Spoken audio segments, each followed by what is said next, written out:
sejam bem-vindos ao Legalmente Descomplicada, canal que aborda temas envolvendo direito cotidiano de maneira leve e prática. Meu nome é Suelen Parente e hoje vamos abordar um tema que não é tão leve assim, mas é necessário. Vamos falar sobre o crime de estupro e especialmente sobre o crime de estupro de vulnerável. Para entender as características desse tipo de crime, eu peço que vocês acompanhem o vídeo até o final, sem esquecer de deixar aquela curtida e ainda compartilhar esse vídeo com seus amigos e familiares. Bom, como eu disse, hoje o tema não é leve, mas é necessário, especialmente por um péssimo comentário feito por uma professora sobre o triste caso da criança de 10 anos de idade que foi estuprada pelo tio inúmeras vezes desde os 6 anos de idade dela. Para quem não ouviu falar do caso, nos últimos dias o Brasil ficou chocado com a triste situação dessa criança que foi estuprada pelo tio. E quando eu digo criança, é com destaque letras garrafais, porque um ser humano com 10 anos de idade é criança, minha gente. Lembrando que o crime só foi descoberto pelas autoridades porque a vítima estava grávida. Infelizmente, crimes como esse são frequentes, o que trouxe inclusive novos debates sobre a importância da educação sexual. Mas a minha intenção não é abordar a polêmica sobre o aborto ou sobre a educação sexual, porque temos outro problema relativamente mais simples, que é explicar para os adultos que ainda não sabem o que é estupro e o que é estupro de vulnerável. Pois bem, sem querer entregar a minha idade, quando eu era estudante de direito, os crimes sexuais, eles acompanhavam uma série de estereótipos e preconceitos do passado, já que a origem do Código Penal é de 1940. Pasmem. Apenas no ano de 2005, com a Lei 11.106, que o legislador retirou o termo mulher honesta do Código. Inclusive no artigo 215, por exemplo, havia o crime de posse sexual, que tinha a seguinte redação: ter conjunção carnal com mulher honesta mediante fraude. Ou seja, só aquelas denominadas mulheres honestas poderiam ser enganadas e vítimas desse tipo de crime. As mulheres da vida já não se qualificavam como vítimas. Para quem ainda não entendeu, mulheres não honestas seriam as mulheres consideradas fáceis, mulher vulgar, que basicamente são as mulheres que agem com a mesma liberdade sexual que os homens sempre tiveram. Antes dessa lei de 2005, homens também não poderiam ser vítimas de crimes sexuais.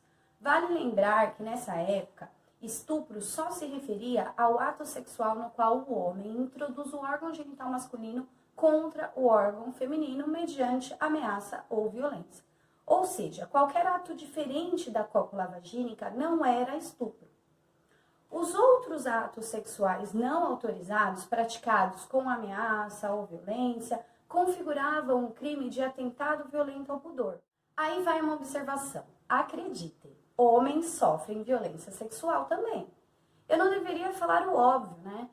Mas há quem não entenda. E eu faço ainda destaque para os travestis e gays que são frequentemente agredidos até os dias de hoje.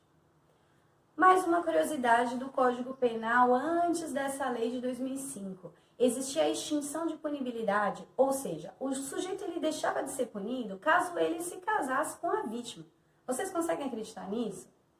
Enfim, chega 2009 e surge a Lei 12.015 com uma alteração sutil, mas muito importante. Porque os crimes que antes estavam no título dos crimes contra os costumes passam a ter o título dos crimes contra a dignidade sexual. Essa lei alterou o crime tipificado como estupro, englobando o que antes se chamava de atentado violento ao pudor. Assim, obrigar alguém a ter relação sexual de qualquer tipo ou a realizar qualquer ato sexual diverso é considerado estupro. Vejam que agora a vítima de estupro é alguém, seja homem, mulher, honesto, desonesto, heterossexual, homossexual, não importa quem é a vítima. Qual é o emprego dessa vítima? Nada, absolutamente nada justifica o estupro. Agora vem o ponto que eu quero chegar. Essa lei de 2009, ela trouxe o artigo 217-A, que qualifica como crime manter relação sexual ou prática de qualquer ato libidinoso com menor de 14 anos, conhecido como estupro de vulnerável. Voltando ao lamentável comentário da tal professora, foi o seguinte: Abre aspas. Criança se defende chorando para a mãe. Essa menina nunca chorou por quê? Não foi nenhuma violência. Ela já tinha vida sexual há 4 anos com este homem. Deve ter sido muito bem paga. Fecha aspas. Ela questionou o fato da criança não ter reclamado aos pais, de não ter chorado, tentando dizer que era um ato consensual, assim o aborto não seria justificável, porque a vítima já teria relação sexual com o acusado. Olha o raciocínio. Para ajudar essa professora a entender, e também vários que infelizmente pensam igual a ela, criança não mantém relação sexual consensual, isso não existe. Vejam que o artigo 217-A, ele não fala de permissão, não é mesmo?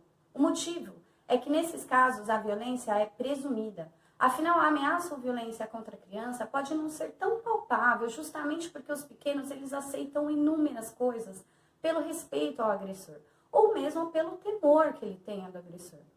A violência sexual contra qualquer indivíduo ela é gravíssima. Na minha opinião, é o pior tipo de agressão que existe. A lesão psicológica ela é irreparável.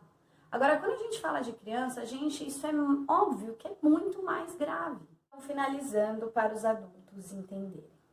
Qualquer ato sexual praticado mediante violência ou ameaça é estupro. Não importa se a pessoa estava bêbada, se é prostituta, se é esposa.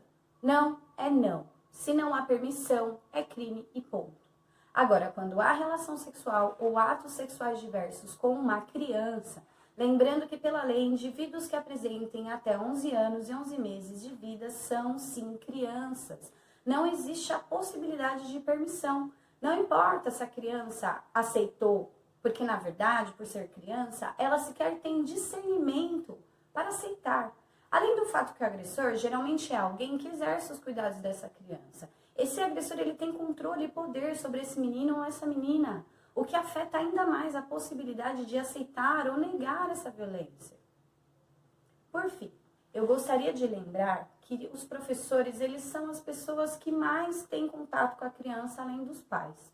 Considerando que as crianças vítimas de crimes sexuais são agredidas por familiares em maioria das vezes, é importantíssimo que vocês identifiquem e denunciem essa violência. Eu sei que a vida de vocês já é muito difícil, nossos bravos guerreiros da educação, mas essas crianças, elas não sabem para quem elas devem pedir ajuda. Fica aqui então o meu apelo, identifiquem os sinais e denunciem sempre que possível. E você que está me assistindo, se você conseguiu entender as mudanças quanto aos crimes sexuais ao longo dos anos e a diferença da violência praticada contra crianças, deixa aqui o seu comentário no canal ou nas minhas redes sociais. Muito obrigada pela atenção de todos vocês e nos vemos no próximo vídeo.